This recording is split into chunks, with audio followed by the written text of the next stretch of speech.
Haboim, welcome everyone. We're about to begin Be'ezras Hashem together on that Pei Zayin Amud Beis, starting with Pei Zayin Amud Aleph, 7 lines from the bottom. The Gemara first brings a Braisa, which is really what we saw in the Mishnah. When you have an Amas Hamayim, a canal, a water source that is going through a chotzer, and within the chotzer, the size is at least a dimension of 10 tfachim by dalid tfachim, the size of a reshus hayochid. Nonetheless, since it comes from the outside and it flows into the chotzer and goes out of the chotzer, therefore, since the dimensions are much greater, the dimension of a karmelis, therefore it is prohibited to draw water from the amas hamayim into the chotzer, because you're drawing water from the karmelis into the chotzer, which is Shus HaYochid. Therefore, the Mishnah states that the way then to allow one to go ahead and draw water is if he makes a mechitza at the entrance and as well as in the exit of the Amas Hamayim. When it enters the chotzer, there's a wall, another wall at the exit of the chotzer. Now the Gemara brings another brayso. Tanya idoch. Amas Hamayim. When you have the Amas Hamayim, ha'oiveres bein ha'chaloinos. Here you have a chotzer, and you have, let's say, on two sides, you have batim with chaloinos that are opened up to a Amas Hamayim. There's an Amas Hamayim that flows through the chotzer, and again, the windows on both sides are opened up to this Amas Hamayim, whereby they want to draw water from the Amas Hamayim into their batim. Now that's again prohibited because the Amas Hamayim, we said, is a din of a karmelis, and they're going to draw into a reshus hayochi where they are residing. Says the Braisa, Pochos migimul mishalshel deli umemale, gimul ein mishalshel deli umemale. The Tanakama says if it is less than 3 tfachim, you go ahead and lower down the bucket and draw forth from the Amas Hamayim. But if it's going to be 3 tfachim or more, it would be prohibited. Rabbi Shimon Gamliel Oimer Pachos midalid mishalshel deli umemale. Dalid ein mishalshel deli umemale. Rabbi Shimon Gamliel is choylek, and he says only if it's less than 4 tfachim can you go ahead and lower the deli, the bucket, and draw forth water. However, if it's going to be dalid tfachim or more, then it's going to be osir. What's their machlekes?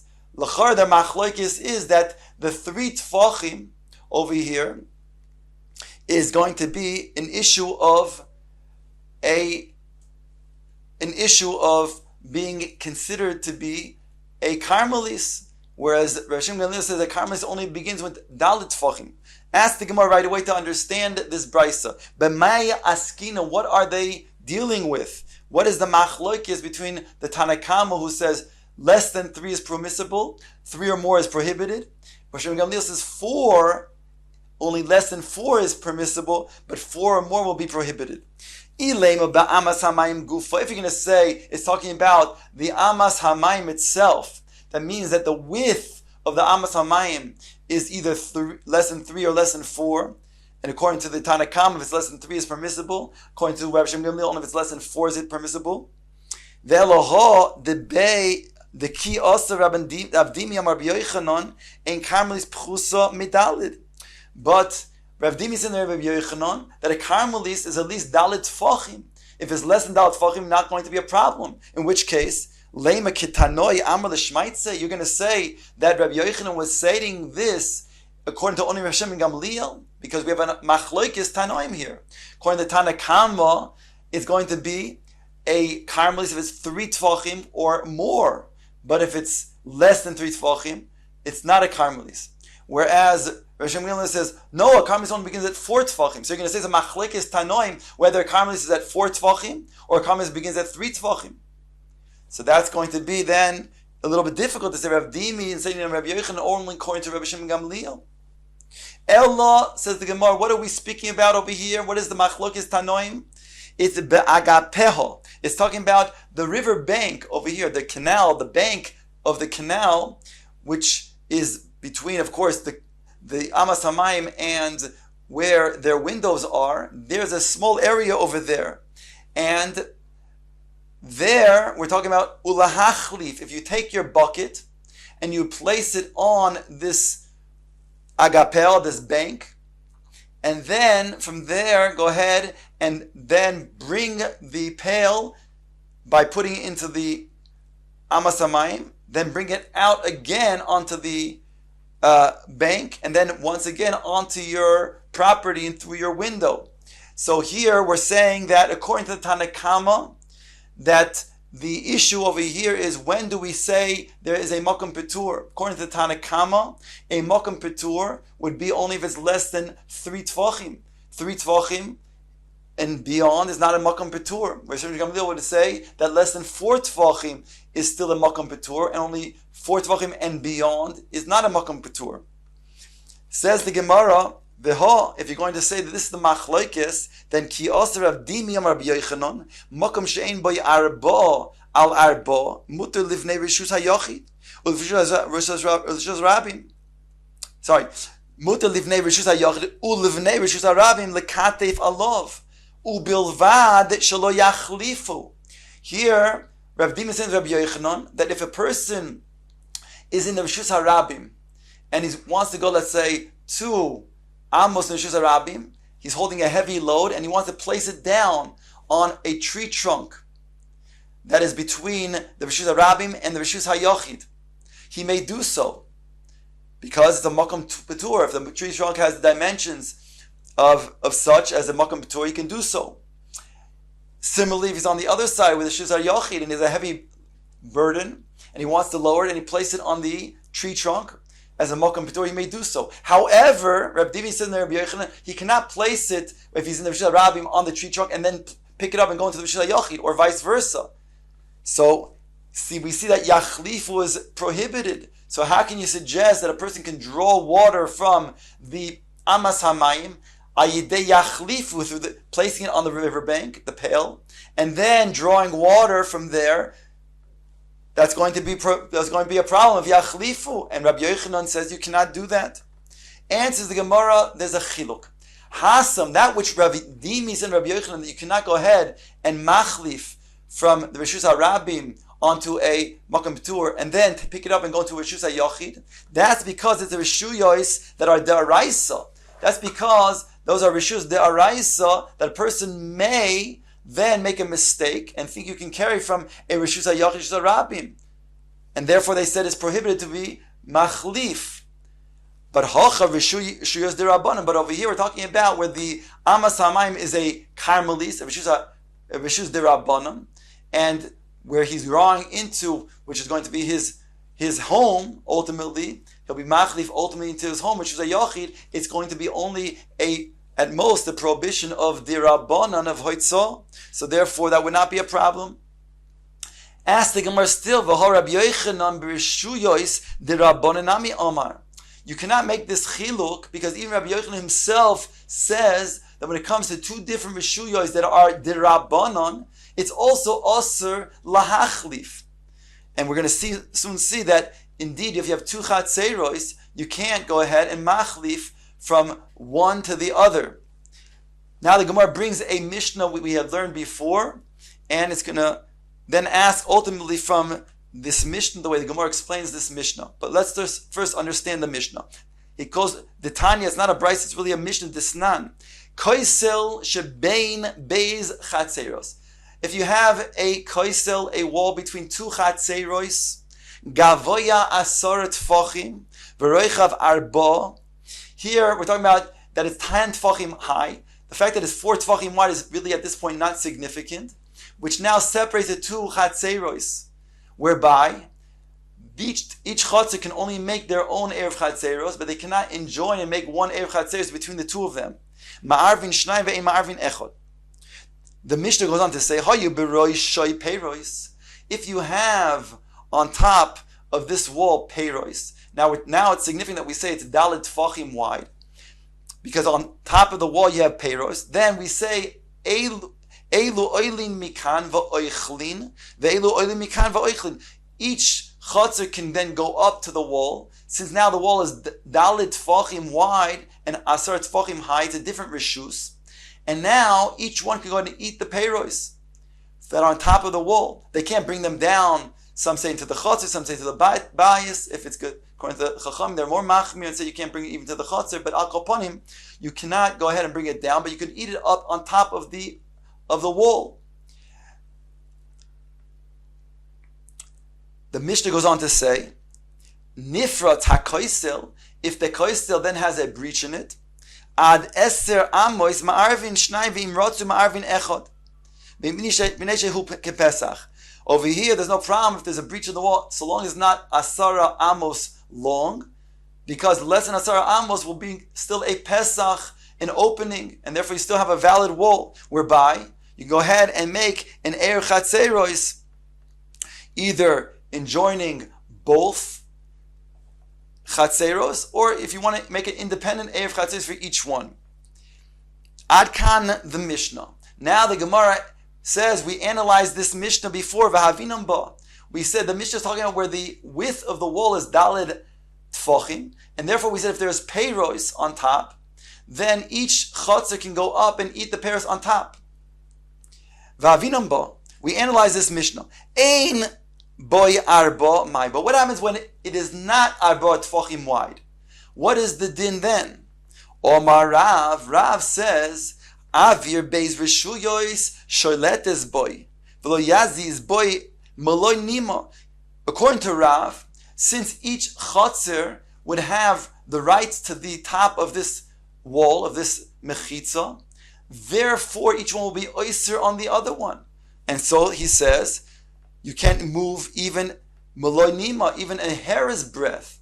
So each one is oyser on the other one because they don't have an erev chatzeros that enjoins the two of them. Rabbi Yochanan Omar, Eilu ma'alin mikan va'oichlin, ve'eilu ma'alin mikan va'oichlin. Now Rabbi Yochanan, he says that since it's less than dalet tfachim, so he says it's like a makom petur. And since it's a makom petur, you can go ahead and bring up your food. Not only the food that's already there, you can even bring up your food from your chotzer and eat it on top of the wall, because it's a makom petur. And why does he do that? Because it's a makom betur. V'ozder Rabbi Yochanan l'taimei. And Rabbi Yochanan goes like according to his reasoning. Dechi osder Rav Dimi am Rabbi Yochanan makom she'ein boy arbo al arbo muter livnei reshus harabim uvnei shel yochid lekatef alav ubilvad shelo yachlifu. And over here, the Gemara says, why does Rabbi Yochanan say that you can do this? He says because that over here you can go ahead and put it on top your fruits and bring it up onto the wall, because the makom petur, and he supports Rabbi Yochanan's shita by saying, he goes according to his reasoning that you can do this. You can go ahead and take a heavy load and place it on a makom petur, so long as you're not machlifoy. So you see that Rabbi Yochanan does not make a distinction between a rishuyos deraisa or rishuyos derabbanan. So too over here we're asking now that how can you then suggest that the chiluk is between these reshuyos, that over here in the case of the Amos Hamayim, Rabbi Yochanan says you could say yachlifu. You can go ahead and put it on the canal's bank and the pail, and then draw forth water, put it back on the canal's bank, and bring it to your window. That's not so. According to Rabbi Yochanan, that's invalid. You're not allowed to be machlif even on reshuyos derabbanan. Answers the Gemara, Hahi Zi'iri Amra. This that it states that we just said before, that you can be mylin va'oichlin in the case where you have the wall between two chatzeros and it's narrow, less than arba tfachim, that Rabbi Yochanan says you can go ahead and bring up your fruits over there, and it's Rabbi Yochanan l'taimei who says that so long as you don't be machlif, that is zi'iri in the name of Rabbi Yochanan. But Rav Dimi in the name of Rabbi Yochanan, he doesn't hold that way. He doesn't hold that indeed is so according to Rabbi Yochanan. He says that Rabbi Yochanan would make the distinction between reshuyos deraisa and reshuyos derabbanan, whereby Rav Dimi and Rabbi Yochanan would say then what we said before. Over here we're talking about a canal bank, Amos Hamayim, and you can go ahead and be machlif, and therefore, since it's only reshuyos derabbanan, it's mutter. Ask the Gemara then, Ulaziri, Kashyaha, but according to Ziri, this is difficult. How are the people who are from the window going to then draw forth water from this Amos Hamayim? And what is the machloikis? Then we saw in the Tanoim before that if it's less than 3 tefachim, they may do so. According to Rishim Gamliel, only if it's less than 4 tfachim. Says the Gemara, Z'iri mukim lo ke'amas hamayim gufa. Z'iri, he establishes that we first suggested that the 3 and 4 tfachim, the machlokes between the Tanna Kamma and Rishim Gamliel, are referring to the width of the amas hamayim. And therefore, Rav Dimi Tanoihi. Rav Dimi is a machlokes Tanoim. He says that indeed the one who holds that less than, according to Rishim Gamliel, only less than 4 tfachim is considered to be mutter, because 4 tfachim or more is going to be a karmelis. That, he says, a machlokes Tanoim. Whether a karmelis indeed is going to be 4 tfachim or 3 tfachim. Now asks the Gemara, regardless of the size of the amas hamayim, v'tehave ki chari, let us suggest that there is a chari. In other words, chari means there are holes, that we have a concept when it comes to chari reshus harabim. The chari reshus harabim, for example, is like the reshus harabim itself. If a person throws an object, daled amos, and it hits a wall which has a hole, and then, according to one opinion, that's considered to be part of the reshus harabim. Even this wall is now adjacent, it's samuch to Rishus HaRabim, it will then have the status of Rishus HaRabim. So therefore he'll be chayiv for hoitzah, for then throwing this object onto the chor of the wall. So to over here, let us suggest that since the amas hamayim is coming from a place that's much greater, like a karmelis, when it enters the chotzer, no matter how wide the amas hamayim is in the chotzer, it should be prohibited. That's what Gemara is asking. Let us say this is chari karmelis, just like we say chari b'shus harabi. Abai bar Avin Rav Chanina bar Avin, the Amrei Travai, they both said, "Ein charin lekarmelis." We only say charim when it comes to a deraisa like b'shus harabim, but we don't say chari lekarmelis, which is a derabbanon.